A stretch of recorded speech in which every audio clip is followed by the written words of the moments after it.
José Périco, eu sou natural de São Sebastião da Grama, São Paulo, uma região da Serra da Mantiqueira, na divisa entre São Paulo e Minas Gerais. E sou casado, tenho 2 filhos, a Mariana e o William Neto. A Mariana, inclusive, trabalha comigo aqui na Wings Turismo, que é a nossa companhia. A minha família sempre gostou muito de viajar e eu tive a oportunidade de fazer algumas viagens e a nossa família viajava com uma empresa de Campinas chamada Caprioli Turismo. E uma das viagens eu conheci a proprietária da empresa, a Vilma Caprioli, que virou para mim e falou assim: William, você não gostaria de ser guia? Eu falei assim, como que é ser guia, né? Eu já tinha tido a oportunidade de viajar, mas nunca tinha pensado nessa atividade.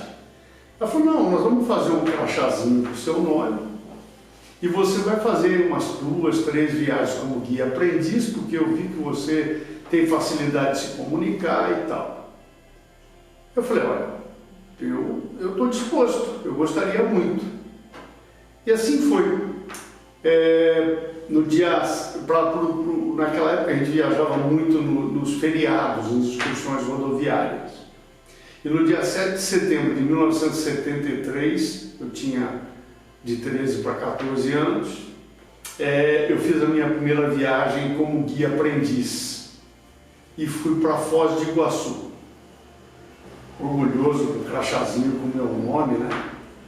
E um grande amigo, o Glauco, que era o guia oficial, foi muito importante porque a gente fica naquele momento, quando você vai fazer alguma coisa nova, muito preocupado, receoso. Então, ele fez um papel muito interessante na introdução da minha vida, né? Foi me dando dicas, me orientando, e eu confesso para vocês que eu peguei gosto pela coisa. Na sequência, no outro feriado, foi dia 12 de outubro, e ela falou, olha, você vai fazer uma viagem para o Rio de Janeiro. Eu falei, ah, que bom, vamos lá. E quem que vai ser o guia? Ela falou, você. Eu falei, mas como assim? Você não falou que ia fazer umas 2, 3 como aprendiz? Não, William, o desempenho foi muito bom, não sei o que, você já vai acompanhar, você já conhece o Rio. E assim foi. Esse foi o começo da minha atividade no turismo. Eu entrei nesse ramo que realmente a gente sempre fala que é uma cachaça, né? Eu conheço pouquíssimas pessoas que passaram pelo turismo e não ficaram. A grande maioria das pessoas entrou e continua nessa atividade. Quando eu terminei o ensino médio, né, eu fui para Campinas e entrei na Pontifícia Universidade Católica fazendo o curso de turismo, que foi realmente a minha paixão. Em nenhum momento passou pela minha cabeça, eu vou prestar engenharia, eu vou prestar odontologia. Eu prestei realmente a faculdade de turismo, entrei em 1977 e confesso para vocês que naquele momento era muito estranho, né? Porque o que você faz? Eu estou fazendo engenharia, eu estou fazendo odontologia, eu estou fazendo turismo. Os caras olhavam para a minha cara e falavam, turismo? Que era um curso relativamente novo, era a 3ª turma da PUC. Mas eu não tive a menor dúvida que era isso que eu queria para a minha vida. Na sequência, ainda terminando a faculdade, eu tive um convite para entrar na VASP, companhia aérea, que hoje já não existe mais, e estive na VASP na área de supervisão, promoção e supervisão de vendas por quase 9 anos. Na sequência, eu fui convidado para trabalhar numa operadora chamada Agência Abreu, uma empresa portuguesa de 1840, é uma das mais antigas do mundo.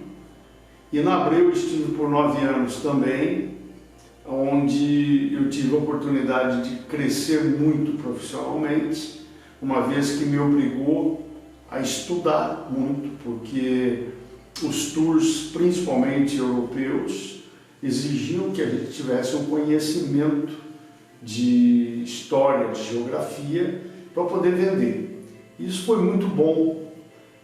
Tive a oportunidade de conviver com grandes parceiros, com grandes profissionais que tiveram a humildade de me poder abrir esse caminho novo, né?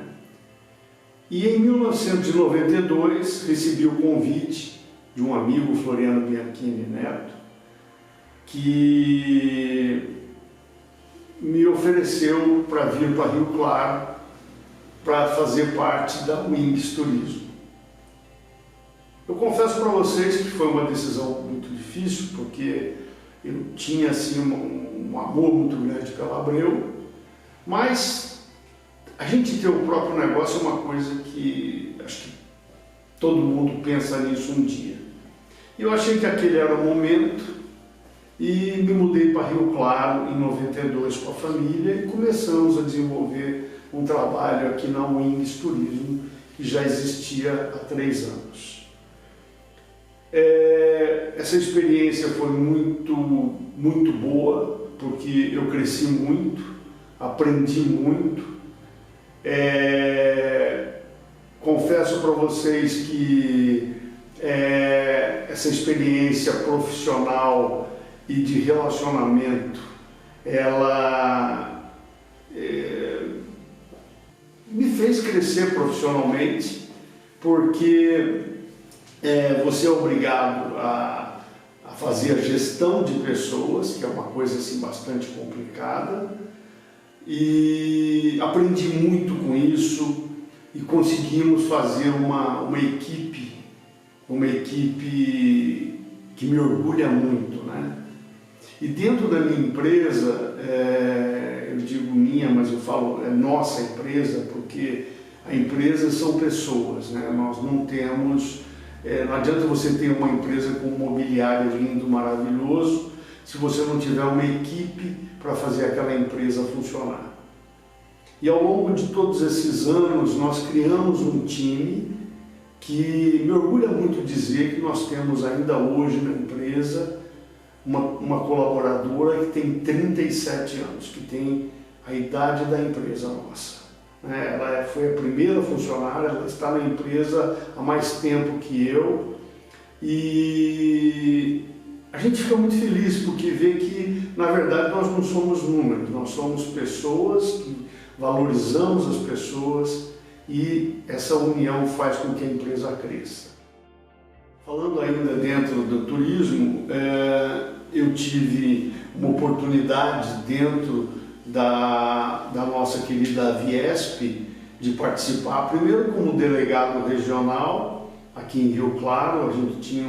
Nós tínhamos 8 cidades ao redor de Rio Claro, onde nós fizemos um trabalho de aproximação com esses agentes de viagens, fazíamos capacitação, treinamento, festas, porque nós sentimos, com a criação da Aviesp, que a nossa função era exatamente esse entrosamento entre as agências de viagem, que muitas vezes mal se relacionavam e as pessoas mal se conheciam. Em 2007, o nosso presidente da Aviesp, o Rocha, faleceu e eu era o vice-presidente e assumi a Aviesp de 2007 até 2013. Ou seja, eu tive uma parte de um mandato tampão, que como vice-presidente assumi a presidência na falta do nosso presidente, e mais um mandato que terminou em 2013. E em 2012 eu fui convidado para assumir a ABAV São Paulo. Então em 2013 eu assumi a ABAV São Paulo por 2 anos, até 2015.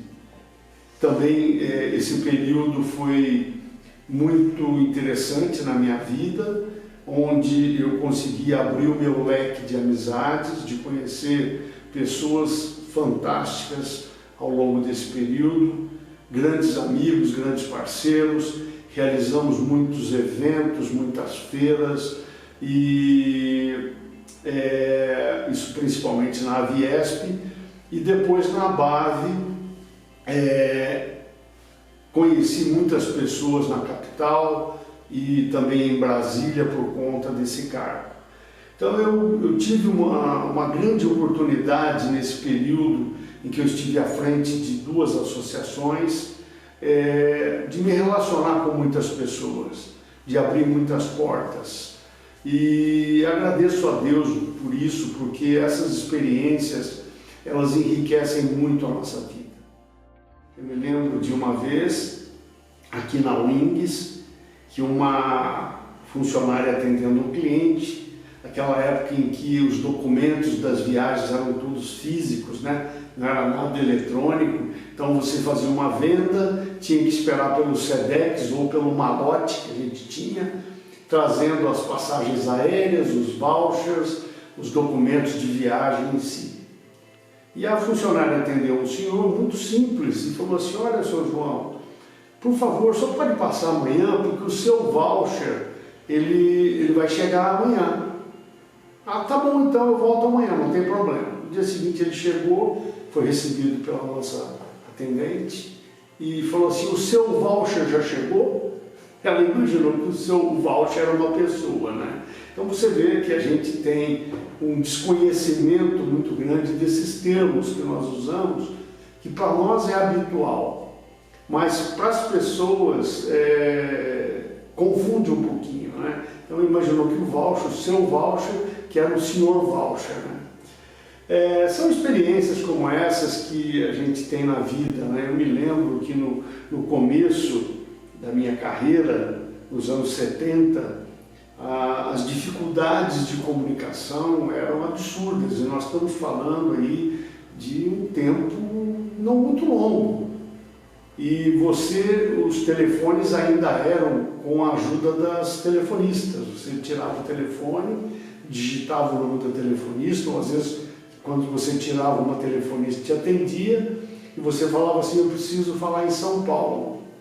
Ela falava assim: olha, 8 horas de espera. Tinha uma fila de 8 horas para ligar de Campinas a São Paulo. E uma situação que eu nunca esqueço, que naquela época a gente fazia muita excursão rodoviária, e nós tínhamos uma viagem para Foz do Iguaçu. E nós tínhamos que fazer uma alteração no room list que a gente já tinha enviado para o hotel via correio, porque naquela época o meio que você tinha era correio, você punha uma carta e esperava essa carta chegar. Então você imagina a antecedência que você tinha que trabalhar, porque o correio demorava 1 semana para chegar uma carta em Foz do Iguaçu. E nós tínhamos uma única alternativa, que era a Receita Federal tinha em Foz do Iguaçu um telex. Isso estou falando dos anos 70. E emergencialmente, quando você tinha assim, um caso que era excepcionalíssimo, a gente pedia para o pessoal da Receita receber aquilo e se eles pudessem avisar o hotel que tinha uma mensagem para eles lá na máquina da Receita Federal, porque era a única maneira mais rápida, porque uma ligação para Foz do Iguaçu demorava 3 dias às vezes para acontecer. E a gente não podia se valer desse benefício, porque o telex da Receita não era para isso, era somente para uma emergência mesmo.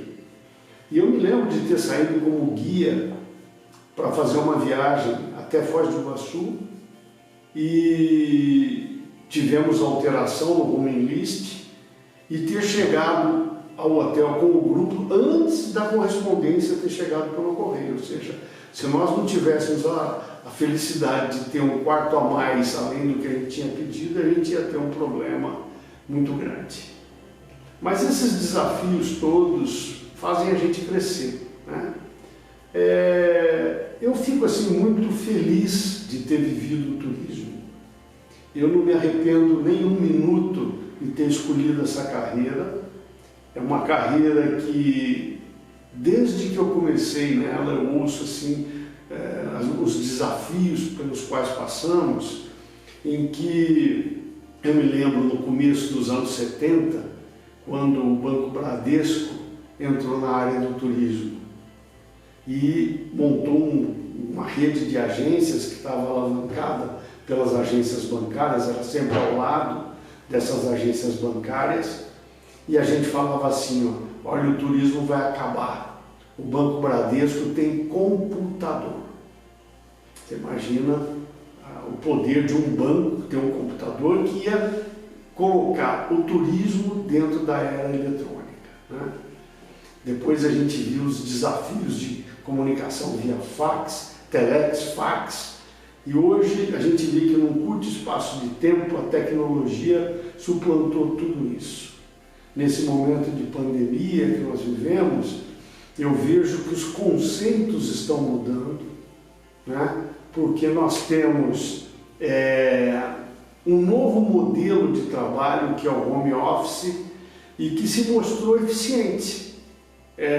Empresas tradicionais como a minha, que estão fisicamente, que nós temos essa característica por morarmos numa cidade pequena, de termos a relação pessoal com os nossos clientes, ela se reinventou na medida em que hoje a gente continua falando com as pessoas. Não estamos vendo as pessoas, mas não perdemos o contato. Nós temos a felicidade de morarmos numa cidade relativamente pequena, em que você conhece basicamente todos os seus clientes pessoalmente. Isso é uma coisa que numa cidade maior já é um pouco mais complicado. Mas nós aqui estamos hoje trabalhando em home office. Os resultados ainda não dá para se medir, porque em função de tudo que nós estamos vivendo, a busca por viagens ainda é muito pequena. Mas nós não perdemos a nossa característica de manter a relação com o nosso cliente. Toda a nossa equipe está fazendo um trabalho de corpo a corpo, hoje via telefone, ou usando um WhatsApp, ou um vídeo, para comunicarmos com os nossos amigos, porque a nossa felicidade é que os nossos clientes, na verdade, são grandes amigos, que confiam na gente profissionalmente, mas a nossa relação passou do profissional para ter uma relação de amizade. Isso para mim é um motivo de muito orgulho, porque eu sempre disse que o dia que eu tivesse uma empresa, não existiriam números, existiriam pessoas. E eu valorizo muito isso. Eu valorizo muito o ser humano. Então, para encerrar, eu gostaria de dizer para vocês que eu continuo acreditando nas pessoas, que eu continuo acreditando no turismo, que eu continuo acreditando na profissão do agente de viagem. Por quê? A mudança que a gente vê para o futuro muitas pessoas vão buscar os seus produtos pela internet, através dos meios eletrônicos, mas a função do profissional de turismo que está aqui para lhe dar informações, garantia, olhar no olho, tomar um cafezinho, isso é insubstituível. O profissional que conseguir ter qualidade de prestação de serviço, amizade, ele vai ter sempre o mercado na mão. Eu acredito nisso, continuo acreditando no turismo e nós vamos sair com certeza desta situação de pandemia muito mais fortalecidos. Eu gostaria de parabenizar essa atitude do Brasil Tours por tentar preservar um pouquinho da história do turismo no Brasil. Eu tive a oportunidade de ver as entrevistas anteriores, acompanhei todas, e eu percebo que nessas entrevistas nós temos pessoas muito importantes e que fizeram parte do nosso turismo e fazem ainda muitos deles.